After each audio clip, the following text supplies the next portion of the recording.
Husband! Yes, wife. Let's read the Bible. But we're atheists. Why would we want to do such a thing? Because we live in small town USA and everyone around us quotes this thing extensively and we have no idea how to respond? That's true. Neither of us grew up with religion, yet Christianity is playing a huge part in our country's politics. We're not scholars or academics, so Sacrilegious Discourse is our first take reaction. And this feed houses our reading of the book of Genesis, and each subsequent book will get its own separate feed too. Why are we separating each book? Not all podcast platforms allow access to older episodes. This will ensure our listeners don't lose access to any of our previously released material. You can find our most recent episodes on our main channel, Sacrilegious Discourse. That's right. Make sure to subscribe so you don't miss a single episode.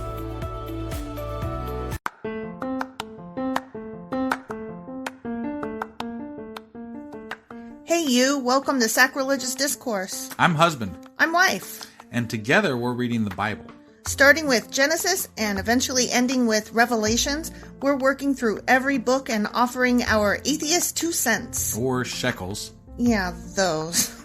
We're asking questions and pointing out all the nonsense. We aren't academics or scholars. Nope. In fact, when it comes to religion, we really don't know anything at all. What we've learned so far is that God's a dick. Oh, he really is, isn't he?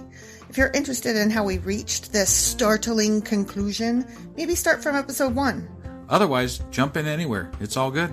Yep.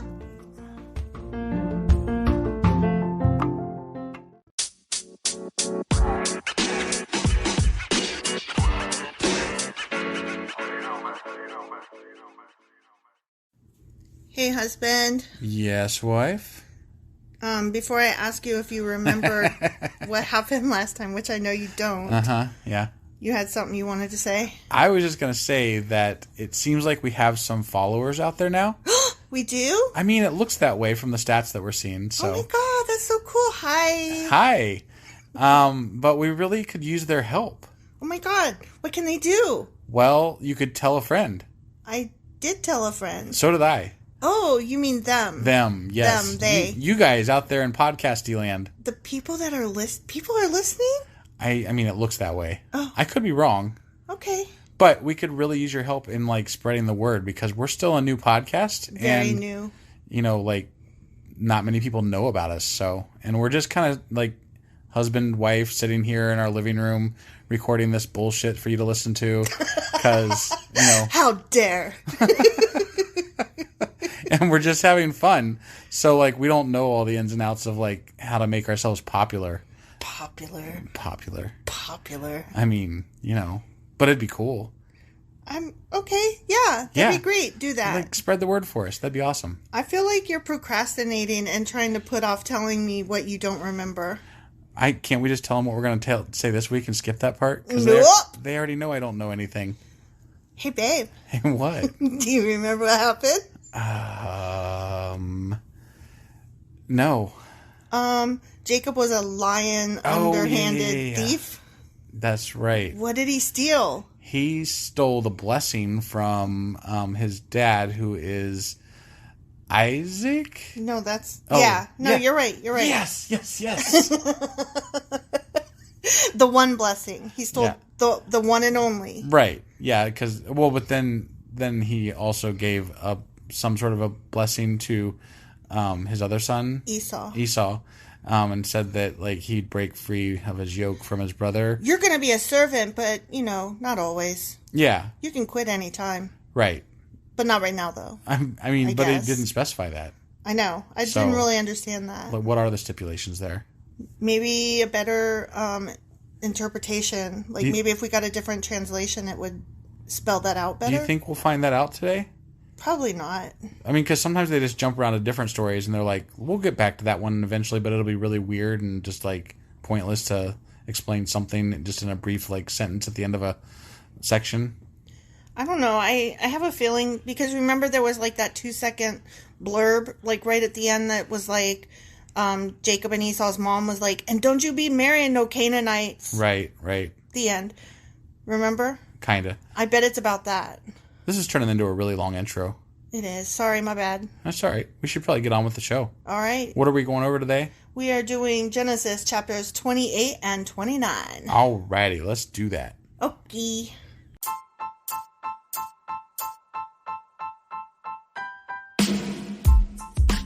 Hey, wife. Yes, husband.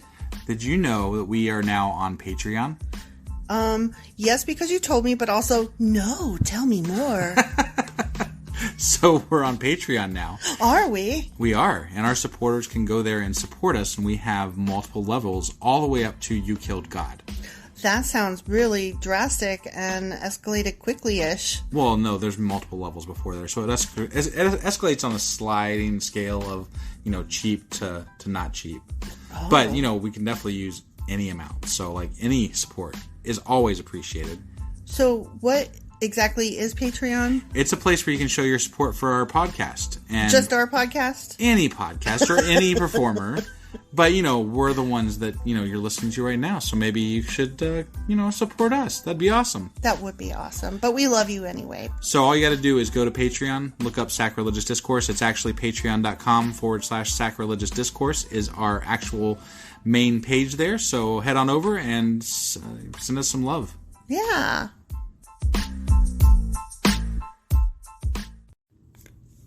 Okay, so Genesis chapter 28.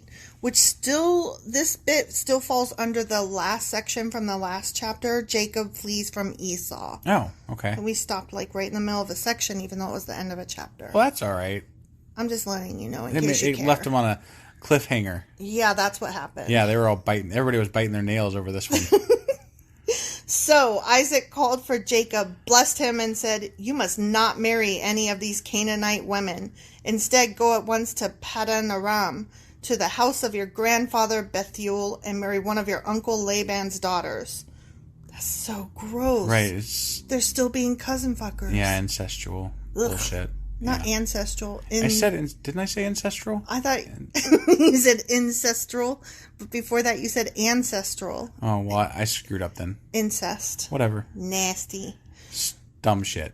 May God Almighty bless you and give you many children, and may your descendants multiply and become many nations. How many nations do we need? I'm not done. Okay.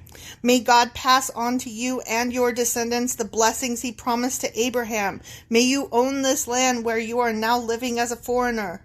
You foreigner. So the question is, though, are these prophecies and promises because they are who they are, or are they because he already promised it to Abraham? For God gave this land to Abraham. End of sentence. Okay, sorry. Right, but I mean, it's a legitimate question, right? I mean, it sounds like he almost has to promise it to them because he already promised it to them before them. I feel like at this point it's less God telling them and more just passing on the words that they heard from their fathers. Maybe. I don't know. It's all a bit questionable. And there's less talk about him walking the earth and talking to people. Right. And none of those Zoom call dream things. The angel of the Lord. And oh my gosh. No. The Lord came to, I think it was Abram at the time, but came to him in a dream. Oh, you're right. And I joked that it was a Zoom call. You're right. It was a God Zoom call. So when God comes down and talks to them in their dreams, that's a Zoom call. And when he sends an angel of the Lord, that's more like what? Uber? Candygram? Candygram.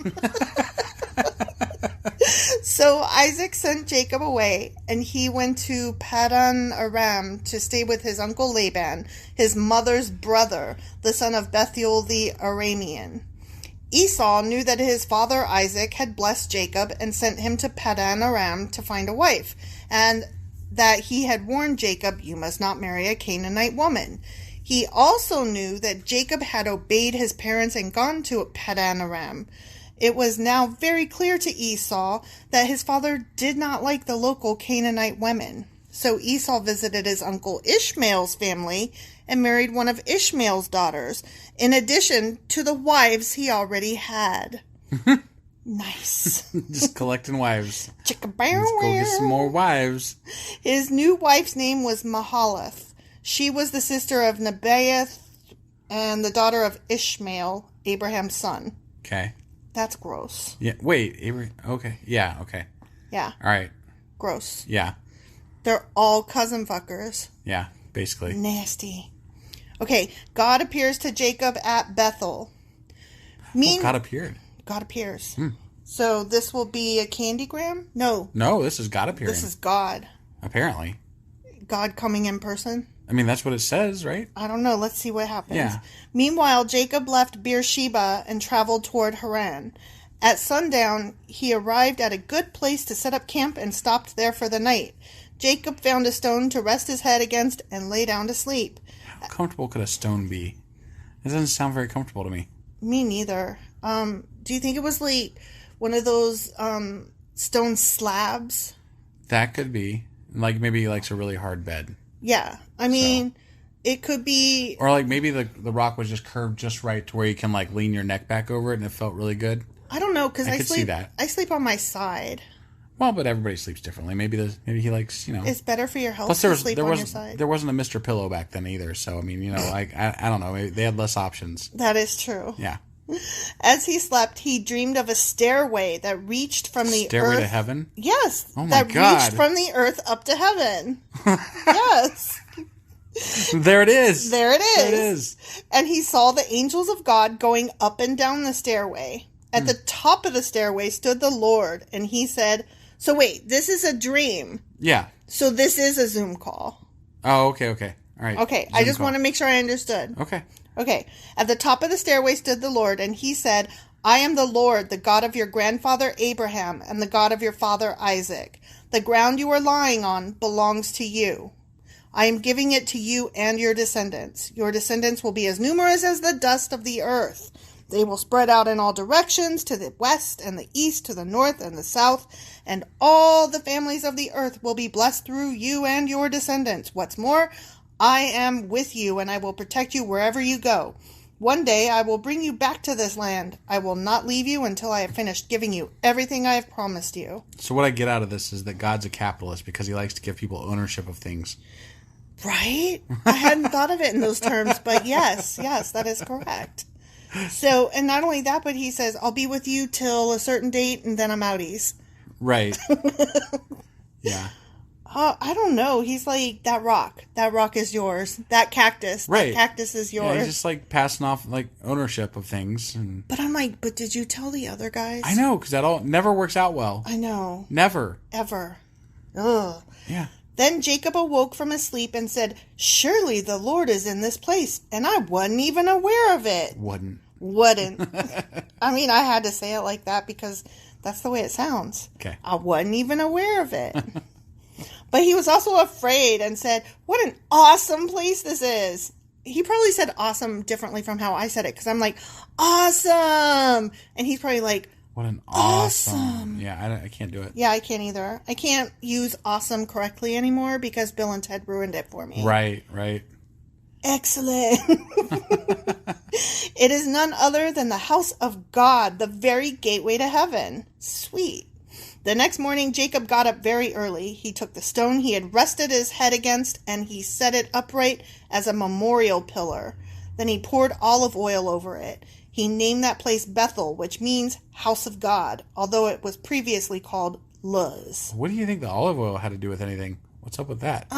It anointed it. Like, olive oil was kind of like old school aromatherapy kind of thing. Like, they used olive oil to anoint things. It's just the first time I recall them, like, putting olive oil on something for God.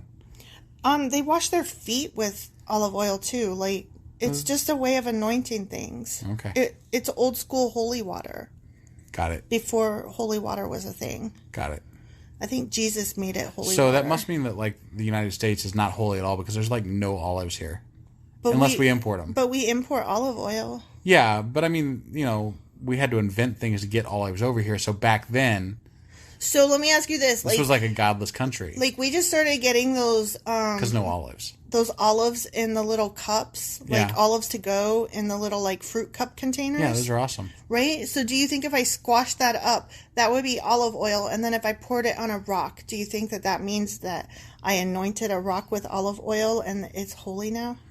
I don't know. Maybe. I don't either. But it's an interesting thought. I think we should pour it on our cat. I don't think she would like that. Make our cat holy. What is wrong with you? You cannot put oil on a cat. Jesus Christ, what is wrong with you? I'm just saying. No. Be a holy cat. I don't think that's okay. Okay. Then Jacob made this vow. If God will indeed be with me and protect me on this journey, and if he will provide me with food and clothing, and if I return safely to my father's home, then the Lord will certainly be my God. There's a lot of ifs there. If I don't die, and if a bear doesn't eat me, and if no car crashes happen, and if I don't get cancer, and if this pencil doesn't run out of lead. Since when are humans allowed to put stipulations on what makes you allowed to believe in God or not? Or, like, make him your God. You know, like, as long as you're going to need to do these things for me, and then I'll take you as my God, okay? And then you're the Lord, my God. I mean, you got to do these things, though, because otherwise, fuck you. My pen ran out of ink today. Yeah, you're an asshole. You are not the Lord, my God. Sorry, I'm going to go check out Buddha. Oh, my gosh. That escalated quickly. And this memorial pillar I have set up will become a place for worshiping God, and I will present to God 1/10 of everything he gives me. Oh, that's where the tithing comes in. Yeah, 1/10 of your earnings and all that kind of stuff. Yeah. Which, I mean, you should put 1/10 away into the bank for a rainy day, and then you should also be putting 1/10 away. Sure. To help others. Yeah.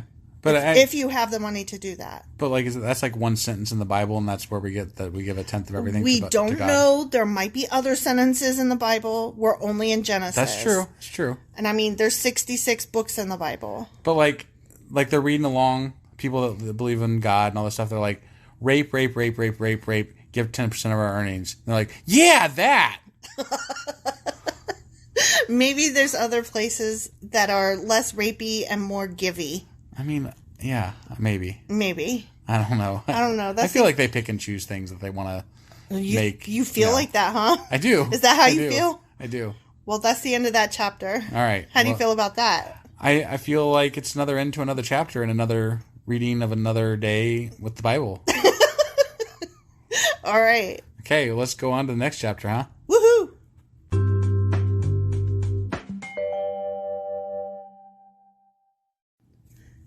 Genesis chapter 29. Jacob serves Laban for Rachel and Leah. Sure. Leah. Then Jacob hurried on, finally arriving in the land of the east. He saw a well in the distance because wells were everywhere. They were everywhere. And then they got filled in all the time by people fighting over the damn things. Petty motherfuckers. Fucking wells. 3 flocks of sheep and goats lay in an open field beside it, waiting to be watered. But a heavy stone covered the mouth of the well. See? It was the custom there to wait for all the flocks to arrive before removing the stone and watering the animals. Afterward, the stone will be placed back over the mouth of the well. Is that so that, like, bugs and junk doesn't fall in and dirty the waters? Keeps mosquitoes out a little bit, maybe? Who knows? Okay. Jacob went over to the shepherds and asked, "Where are you from, my friends?" "We are from Haran," they answered. "Do you know a man there named Laban, the grandson of Nahor?" he asked.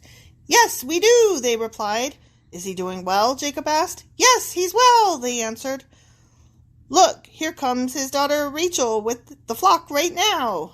Jacob said, "Look, it's still broad daylight, too early to round up the animals. Why don't you water the sheep and goats so they can get back out to pasture?" "We can't water the animals until all the flocks have arrived," they replied. "Then the shepherds move the stone from the mouth of the well, and we water all the sheep and goats. So first we explain, and then we do, and then we explain." This is an interesting voice you chose for them. Very sing-songy. Because I think they're chicks. You do? Yeah. That's not what I got out of that, but... I think they're chicks. I thought you were just being, like, snarky about your voice choice. I might have been a little snarky because I knew that as soon as they explained what was happening, that then we'd have to read them explain what was happening. Gotcha. So, yeah, I'm probably a little snarky. It's so repetitive. Right. Jacob was still talking with them when Rachel arrived with her father's flock, for she was a shepherd. And because Rachel was his cousin, the cousin of Laban, his mother's brother, and because the sheep and goats belonged to his uncle Laban, Jacob went over to the well and moved the stone from its mouth and watered his uncle's flock. Then Jacob kissed Rachel, and he wept aloud. What? What even happened? That escalated quickly. Yeah. He explained to Rachel that he was her cousin on her father's side, the son of her aunt Rebecca. So Rachel quickly ran and told her father Laban. As soon as Laban heard that his nephew Jacob had arrived, he ran out to meet him. He embraced and kissed him and brought him home. I guess kissing was just kind of a thing they did. Let's everybody kiss. Maybe it wasn't like a big, it wasn't like a loving kiss. Maybe it was just like a kiss greeting. Okay. And he cried, though. He wept. Well, it's a long-lost family that he's never met before. I guess. I don't know. Yeah, I think people were weird back then. You're trying too hard. All. Yeah. When Jacob had told him his story, Laban exclaimed, "You really are my own flesh and blood." Jacob marries Leah and Rachel after Jacob had stayed with Laban for about a month. Oh, wait, what? He married both of them? No, you know what? Hang on. This thing that I'm reading did not put in bold print this part, and they included it as all one sentence. Oh. So that was the end of that section, not the end of the chapter. And I think the beginning of the next section is called Jacob marries Leah and Rachel. Because then there's a capital A. After Jacob had stayed with Laban for about a month, Laban said to him, see what I'm saying? Okay, yeah. So, I'm sorry. Right. This is badly... That was confusing. Badly done, but not my fault. Right. It's the fault of this thing that I'm reading. Nothing's ever our fault. No. Okay, so we're under the section, Jacob marries Leah and Rachel. After Jacob had stayed with Laban for about a month, Laban said to him, "You shouldn't work for me without pay just because we are relatives. Tell me how much your wages should be." Now Laban had 2 daughters. The older daughter was named Leah, and the younger one was Rachel, the one that he met at the well. Yeah. Yeah. There was no sparkle in Leah's eye, but Rachel had a beautiful figure and a lovely face. That's a very polite way of saying Leah was probably the dog, and Rachel was so beautiful that whoever she marries will have to call her his sister. Right, yeah. Since Jacob was in love with Rachel, he told her father, which is his fucking uncle, right, "I'll work for you for 7 years if you'll give me Rachel, your younger daughter, as my wife." Oh, give me your daughter. I mean, that's how it worked back then. Just saying. I know, it's so gross. At least he's not taking, he's asking. He's making a deal. Right. He's basically negotiating the price. I will buy this girl off of you. Well, I mean, women were just like one step above slaves. I know. Back then. It's so gross. "Agreed," Laban said. "I'd rather give her to you than to anyone else. Stay and work with me." So Jacob worked 7 years to pay for Rachel, but his love for her was so strong that it seemed to him but a few days. Aw, that's almost sweet. That's almost sweet. Finally, the time came for him to marry her. "I have fulfilled my agreement," Jacob said to Laban. "Now give me my wife so I can sleep with her." Is that what it says? It literally says, "Oh my gosh. Give me my wife so I can sleep with her." Wow. Do you think they really didn't sleep together? If they were in love? I don't know. 7 years? Yeah, who knows? People weird. This whole thing is weird, so...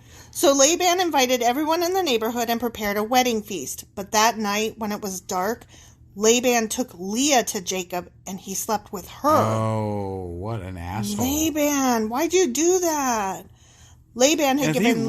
If he loved Rachel, did they not talk or anything? Did he not know? I mean, like, he obviously lusted for her, not loved her. Right. Because if he loved her, they would have talked a lot and they would have known each other already. And he would have known. So this was pure lust, and that's it. Right, like, screw, this isn't love. No. Whatever. Go ahead.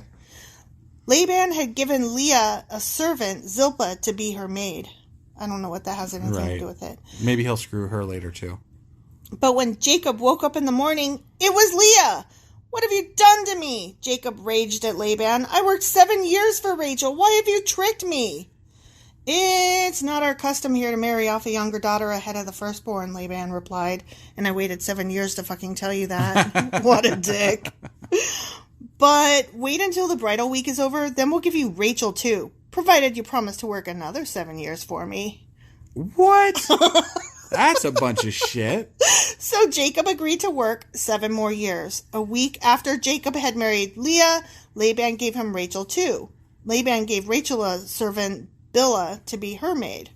So Jacob slept with Rachel too, and he loved her much more than Leah. He then stayed and worked for Laban the additional 7 years. Would you stay? I mean... I would be like, I'm out. Come on, Rachel, let's go. I'd be like, you made an agreement. Yeah. And you're backtracking on your agreement here. Yeah. And that's a bunch of shit. So, like, you need to honor your agreement. Yeah. Yeah, besides, God's on my side. Right. Yeah. And then Laban would be like, no, he's on my side too, though. Whatever. And God's like, figure it out amongst yourselves. This whole thing stinks. Yeah. The children born to Jacob. But I know Jacob takes many wives and has many children. Yeah. When the Lord saw that Leah was unloved, he enabled her to have children, but Rachel could not conceive. Oh, man. That's so mean. God, he's just a dick. God's a dick. That's what we always come to at the end of everything. God's a dick. Why does God got to get involved in, like, this thing, but not, like, if you were going to get involved in the first fucking place, why didn't you make sure that he only married Rachel, not Leah? Right? Whatever. So Leah became pregnant and gave birth to a son. She named him Reuben, for she said, "The Lord has noticed my misery, and now my husband will love me." She soon became pregnant again and gave birth to another son. She named him Simon, for she said, "The Lord heard that I was unloved and has given me another son." Wow, he sure did, like, put a lot of babies in her for not loving her. I mean, we all know that sex doesn't equate to love. He could fuck a thing without... No, I know, but, like, if he... I don't know. Like, if he was really not in love with her, it's his wife. He could tell her, "I don't want to touch you, go away." Well, plus, babies, men, male babies, were very important to people back then, so I guess he had to fuck her. Maybe he's like, "I need to so I can have some offspring that can do things and shit. Because I have to leave my my worldly goods. I gotta populate the fucking world. Jesus. The trials and tribulations of fucking a lot of women. Wow. Such a hassle. Then she became pregnant a third time and gave birth to another son. He was named Levi, for she said, "Surely this time my husband will feel affection for me, since I have given him 3 sons." Once again, Leah became pregnant and gave birth to another son. She named him Judah, for she said, "Now I will praise the Lord." And then she stopped having children. The end. That was the end? Yep. Of that chapter. Well, bless you. Sorry, I was allergic to that ending. Apparently. I was allergic too, but I didn't sneeze. Yeah. All right. Well, that was it for this week, I guess. Any comments? Yes. Whatever? Men are gross, and God's a dick. And God's a dick, and women have it rough, and I'm sorry for them. Yeah. That pretty much sums it up. Yeah. I mean, it's gotten a little less rapey lately. A little less. Has it, though? A little less rapey. Has it, though? Like, we don't really know. Well, they haven't been telling us there's rapey stuff going on. Okay, I'll go with that. Yeah. I mean, I'm sure it's just as rapey as it was before. We're just not hearing those portions at the moment. Okay. So, yeah. All right. And less murdery, too. Right. But I'm sure we'll get some more of that at some point. All right. Well, we'll find out when we do Genesis chapters 30 and 31. And what day is that going to fall on? Oh, you are asking because I made this beautiful chart? Yeah. My wife is great, and she makes charts and things. And yeah. Thank you, husband. That will be on a Tuesday. It'll be on a Tuesday. Yeah. All right. Awesome. Well, stay tuned until Tuesday and come back see us for 30 and 31.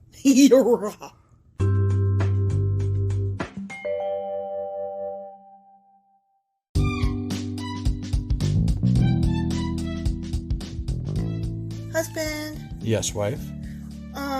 Is there a way for people to contact us? Well, sure. They can get on our Twitter account. We have a Twitter account? We do. What is it?